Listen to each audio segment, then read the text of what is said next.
Welcome. You have reached review time with Imperial, and today's review will be Nope, written and directed by Jordan Peele. Let's get into it. So this movie is going to be basically a movie that either you like it or you don't, either you into it or you're not. It's going to be one of them type films, because not everybody's into sci-fi and all that type stuff. So, you know, let's get into the film. So like I said, subscribe to the channel, like the video. First, let's get into the cast of this film. And we got Keke Palmer plays as Emerald Haywood. Daniel Kaluuya plays as OJ Haywood. Keith David plays as Otis Haywood. And you have Michael Wincott plays as Antlers Hoyce. You have Brandon Perea plays as Angel Torres. Steven Yeun plays as Ricky, aka Juke. Now, as this movie starts off with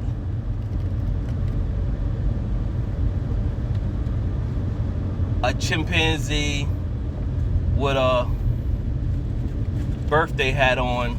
You don't know what that's about. Now, we do know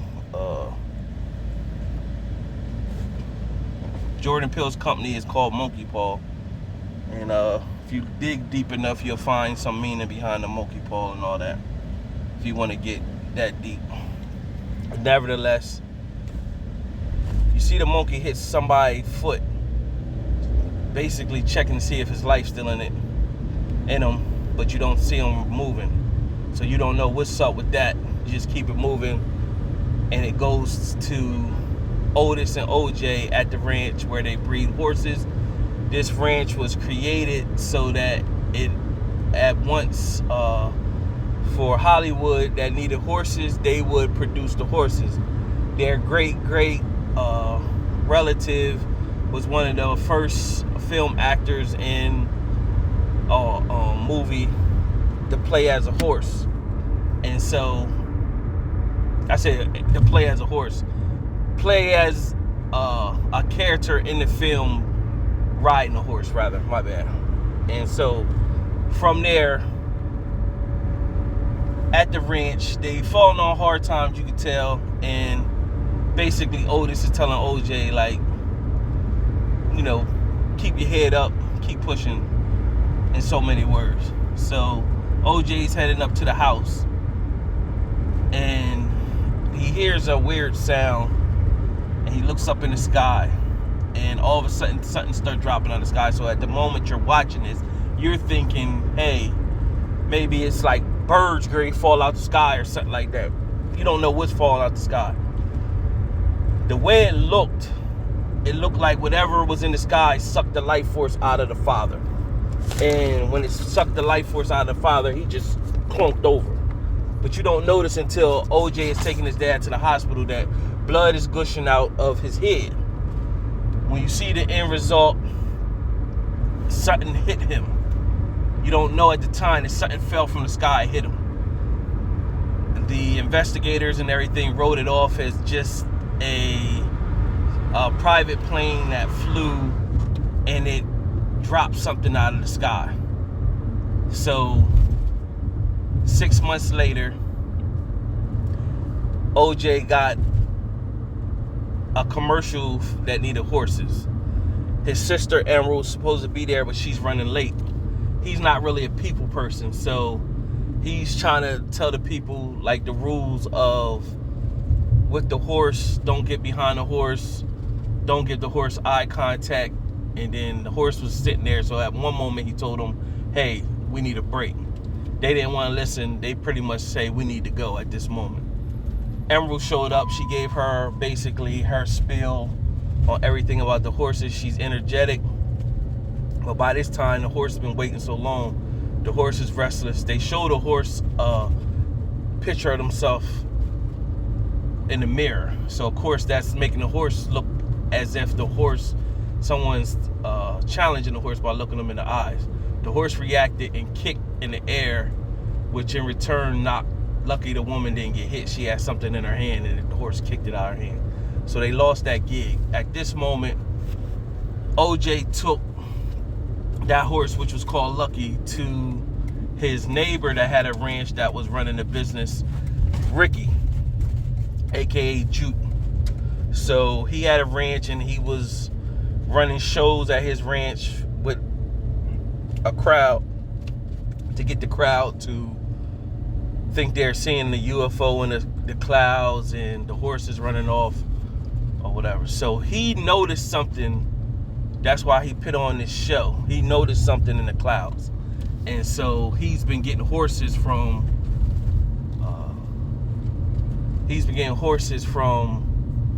OJ, and he wants to buy OJ's ranch.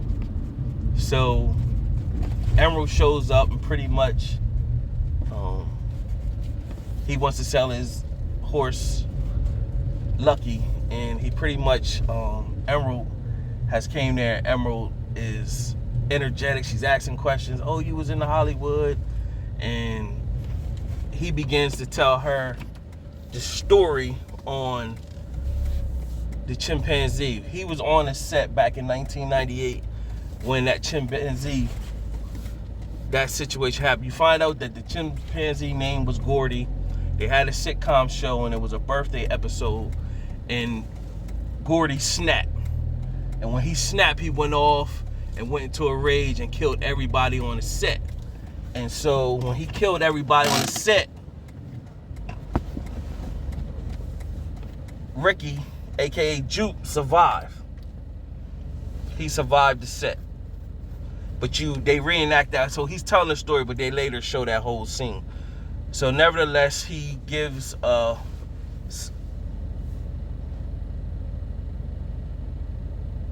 OJ sells Lucky to Ricky. Now, OJ's plan is to come back and buy all his horses back. And Ricky pretty much like, yeah, right, pretty much. Because he knows wherever he's shipping these horses off to, they don't come back.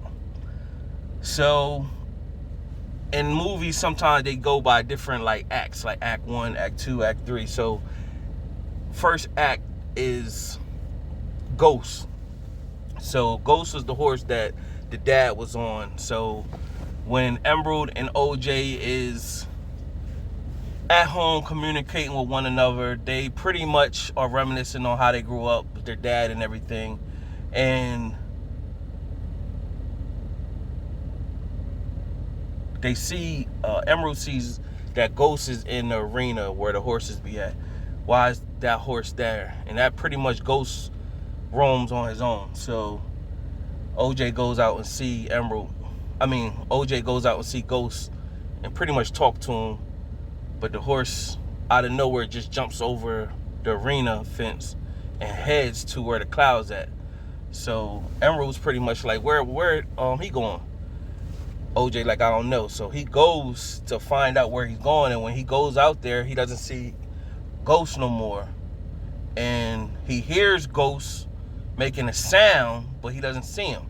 And it was like a horrifying sound, like, might be dying or whatever. So out of nowhere, he looks and sees something moves through the crowds.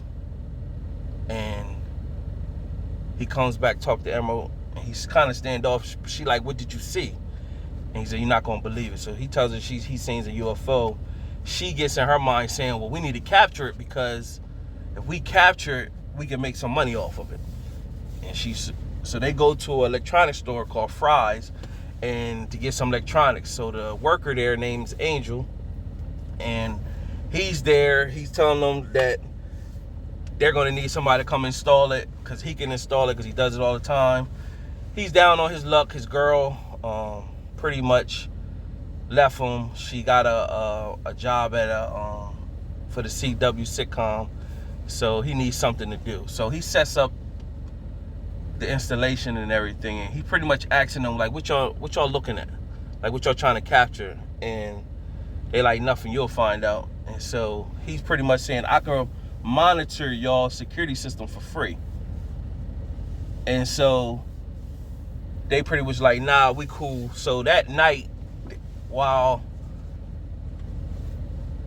the UFO that you thinking at the time is there, and so the UFO is moving around, Angel calls them pretty much like, hey, your camera went out. It's a bug on the camera. Move that bug off the camera. And they like pretty much like, how you know? You ain't supposed to be looking at the camera system. So nevertheless, he heads out there. And when he gets out there, he pretty much tell them like, hey, listen, if you look on the camera screen, it's a cloud that does not move while the rest of the crowd is moving. So they figured, okay, we definitely know we got something out there. So the second act is Grover or Clover, I think. That was the second act. In this second act, somewhere along the line, with the second or third act, you find out what happened with the Gordy character. Juke was a young actor at that time when he was in 1998, and the chimpanzee out of nowhere just went off and killed everybody on the set.